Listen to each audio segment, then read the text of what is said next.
आओ बढ़े चलो नेक्स्ट कॉन्सेप्ट की तरफ। अगला जो कॉन्सेप्ट है वो है लॉन्ग रन सर्वाइवल, जिसको दिया था अल्चियान व्यूज। इसको अल्चियान व्यूज भी कहते हैं क्योंकि इसको दिया था अरमेन अल्चियान ने। देखो, अरमेन अल्चियान, एक एग्जांपल दे रहा हूं मैं, इसका रियल वास्तविक जीवन से कोई लेना देना नहीं है। अल्चियान, मान लो एक नोकिया कंपनी थी, आपको याद होगा, नोकिया कंपनी का ओनर था, मालिक था।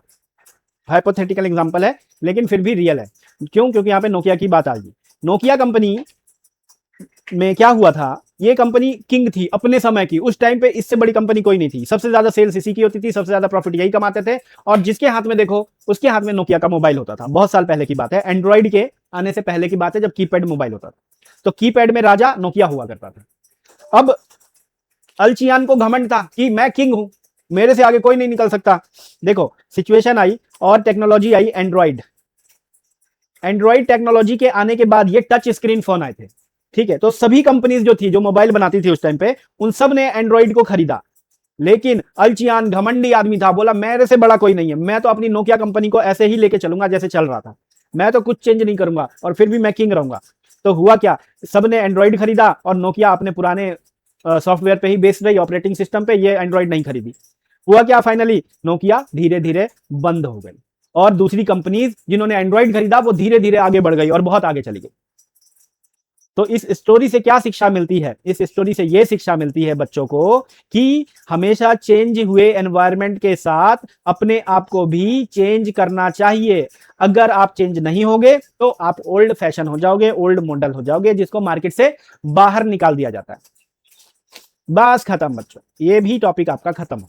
तो अल्चियान ने क्या बोला कि इसने भी यही बोला कि जो भी मार्केट में हमें सर्वाइवल के लिए देखना चाहिए, मतलब अपनी आपको बचाने के लिए, फॉर्म को सबसे पहले क्या देखना चाहिए, अपने आप को बचाने का देखना चाहिए कि मैं कैसे बचाऊंगी। उसके लिए उसको एक मिनिमम प्रॉफिट, ये भी एक मिनिमम प्रॉफिट की बात करता है, ये मोटे प्रॉफिट की बात नहीं करता है। बोलता है मोटा प्रॉफिट कमाओ चाहे नहीं कमाओ, लेकिन आपको एक मिनिमम प्रॉफिट कमाना ही चाहिए, जिससे कि आपका सर्वाइवल होगा, आप बचे रहोगे, लंबे समय तक आप चलते रहोगे। ज्यादा प्रॉफिट कमाओगे तो हो सकता है आप जल्दी मार्केट से बाहर निकाल दिए जाओ। देखो, प्रपोज्ड बाई अरमेन अल्चियन, इसको किसने प्रपोज किया था? अरमन अल्चियन ने प्रपोज किया था। Emphasize the importance of survival, ये क्या बोला? जिंदा बचे रहने की इंपॉर्टेंस बताई कि जिंदा बचे रहोगे तब तो कुछ कर पाओगे। तो पहले अपने आप का सर्वाइवल देखो, आप प्रॉफिट मैक्सिमाइज करने के चक्कर में अपनी फर्म को ही मत बंद करवा लो। According to this view, firm must survive the competitive selection process, firm survive करनी चाहिए कॉम्पिटेटिव प्रोसेस में। बेसिक आइडिया क्या दिया इसने? बेसिक आइडिया दिया, firm can not sustain themselves economically are eventually eliminated. वो फर्म जो सर्वाइव नहीं करती हैं इकोनॉमिकली, वो बाहर निकाल दी जाती हैं। Now firm must therefore earn sufficient profit, firm को सफिशिएंट प्रॉफिट कमाना ही पड़ेगा। कंटिन्यू ऑपरेशन, मतलब अपने ऑपरेशन को कंटिन्यू रखने के लिए, रिप्लेस रिसोर्सेज, ठीक है, maintain productive capacity, adapt to competition, financial growth. तो ये सारी बातें हैं जिसकी वजह से फर्म को अपना प्रॉफिट, अपना सर्वाइवल मेंटेन करना चाहिए था। यही दिया था अल्चियान ने, जो कि एक समझदार व्यक्ति था।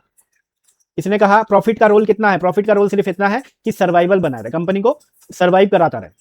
A firm that consistently fails to cover its economic cost cannot survive indefinitely. जो अपनी इकोनॉमिक कॉस्ट को भी नहीं पा सकता है, वो कंपनी बाहर निकल जाती है, मार्केट में नहीं टिक पाती। That's it. तो आप ये सारी चीजें याद रखोगे।